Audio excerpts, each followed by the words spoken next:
안녕하세요, 저스티스입니다. 이번 시간에는 독일 통일의 아버지 비스마르크의 삶과 전쟁에 대해서 알아볼 텐데요. 이번 영상은 19세기 후반 독일 사회에 대한 다양한 사진을 준비해 보았습니다. 그럼 시작하겠습니다. 오토 폰 비스마르크는 1815년 당시 흔한 지방 귀족을 통칭하던 용어인 융커 집안에서 태어났습니다. 아버지는 프리드리 대왕 시기의 하급 군관이었고 어머니는 외교관 집안에서 태어난 재원이었습니다. 이런 부모님의 영향을 받아 비스마르크는 군인의 과감함과 외교가의 섬세함, 노련함을 모두 지닌 인물이었죠. 1832년에 대학에 입학하고 1835년에 졸업한 후 공무원으로 일하다가 1847년 작센 지방의회 의원으로 당선되면서 정계에 진출하였습니다. 1851년이 되면 비스마르크는 독일 연방의회 프로이센 공사 신분으로 의회에 몸담고 9년간 일하게 되는데요. 그동안 그는 독일의 각 연방국 인사들에게 확실한 인상을 심어주게 됩니다.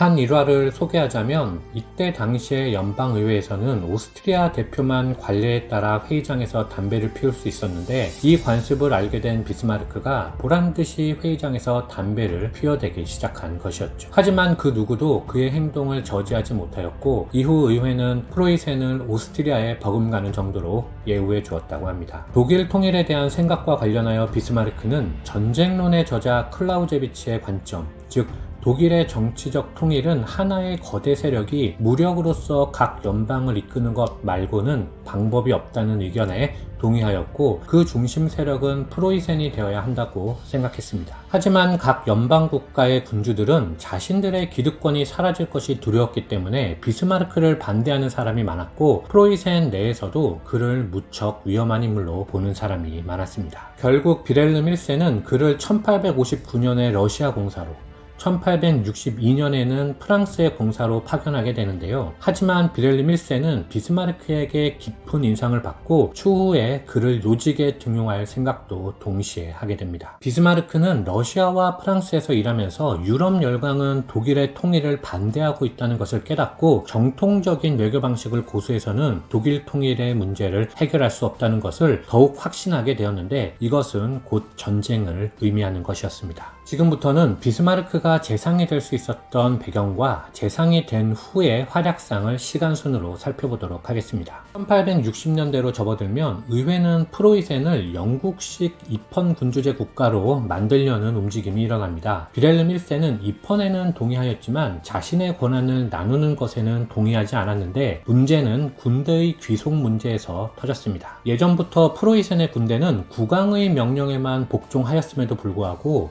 의회가 군대의 영향력을 행사할 수 있는 권한을 요구한 것이었죠. 이는 비렐름 1세가 군대의 힘을 빌려 의회를 제압하는 상황을 미연에 방지하기 위함이었습니다. 이 마찰은 비렐름 1세가 퇴위를 고려할 정도로 심각한 상황으로 발전하였습니다. 바로 이때 비렐름 1세가 눈여겨봤었던 프랑스 공사로 파견돼 있었던 비스마르크를 불러 재상으로 기용한 것이었죠. 재상에 취임한 후 그가 제일 먼저 한 일은 의원들을 설득함과 아울러 독일 통일을 위하여 유럽 열강에게 중립을 지키도록 외교를 펼치는 것이었습니다. 그는 폴란드 봉기를 진압한 러시아 정부를 지지함으로써 러시아의 침묵을 이끌어내었고 나폴레옹 3세의 야심을 꿰뚫어보고 룩셈부르크를 넘긴다는 구두 약속을 하여 프랑스 정부의 중립을 이끌어내었습니다. 이런 방식으로 영국과 이탈리아 등 다른 국가들의 간섭도 배제할 수 있었죠. 이러한 외교력을 바탕으로 그는 유럽 열강의 간섭 없이 1863년 덴마크와의 제2차 슐레스비히 전쟁, 1866년 오스트리아와의 전쟁에서 모두 승리하였습니다. 보호전쟁에서 승리한 후 그는 나는 모두를 무찔렀다. 모두를 이란 말을 했는데 여기서 모두란 오스트리아를 포함한 유럽 열강 모두를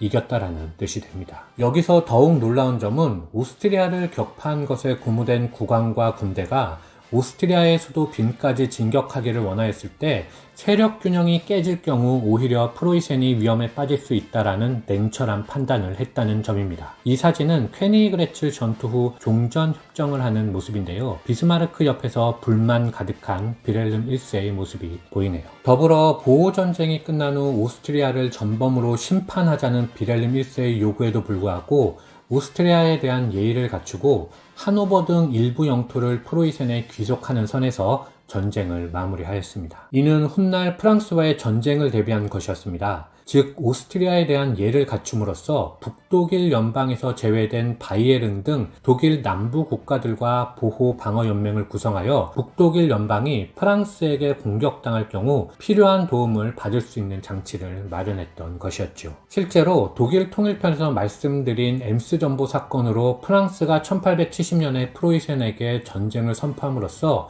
이 연맹의 도움을 받고 승리를 쟁취한 후 프로이센은 독일 통일을 이룰 수 있게 됩니다. 1871년 독일을 통일한 비스마르크는 제국의 기초를 다지는 데 총력을 기울였습니다. 통일된 시장 아래 상업법, 관세법, 화폐법과 같은 경제 법령을 공포하여 탄탄한 법률 아래 독일 경제가 발전할 수 있도록 하였습니다. 또한 철도망 건설, 광산업, 철강 제조업, 전기공업, 화학공업 등을 촉진하여 19세기 후반 독일이 산업혁명의 선두주자가 되는 데 중대한 역할을 하였습니다. 아울러 그가 시행한 세계 최초의 노동자 양로금, 건강의료보험 제도를 비롯한 다양한 복지제도는 독일 제국을 단단히 떠받치는 기초가 됨과 아울러 사회 대립 현상까지도 막는 효과를 거두었습니다. 이렇듯 비스마르크의 지도하에 독일은 1차 세계대전 전까지 경제적으로도 번영했고 사회적으로도 안정기에 접어들게 되죠. 하지만 비스마르크가 이끌었던 20년 동안의 발전과 평화는 오히려 독일이라는 말을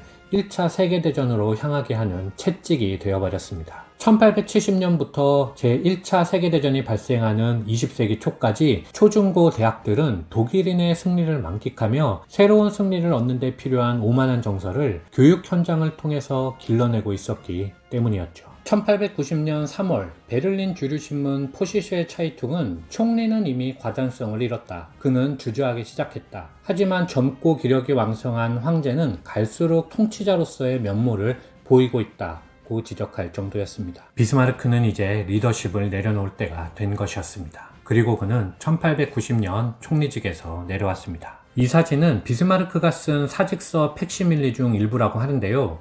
독일어를 못해서 무슨 뜻인지는 1도 모르니 해석해달라는 요청은 자제해 주시기 바랍니다. 이후 그는 회고록을 작성하고 신문에 정치 관련 사설을 기재하는 등의 활동을 하다가 1898년 7월 30일에 사망하였습니다. 비스마르크는 철혈 대상의 이미지가 상당히 강조된 인물이지만 실질적으로 비스마르크는 전쟁은 독일 통일을 이룰 때까지만 하였고 이후에는 기존의 세력을 유지하려고 하는 평화 정책에 집중한 인물이었습니다. 그리고 그가 만들어낸 각종 사회보장 제도는 진정으로 대단한 업적이었죠. 이런 면에서 봤을 때 비스마르크는 7년 전쟁 이후 더 이상 전쟁을 하지 않고 황폐해진 프로이센을 재건하는 데만 힘썼던 프리드리 대왕에서 많은 영감을 얻지 않았을까 하고 생각해봅니다. 이상 독일 통일의 아버지 비스마르크에 대해서 알아보았습니다. 시청해주셔서 감사합니다.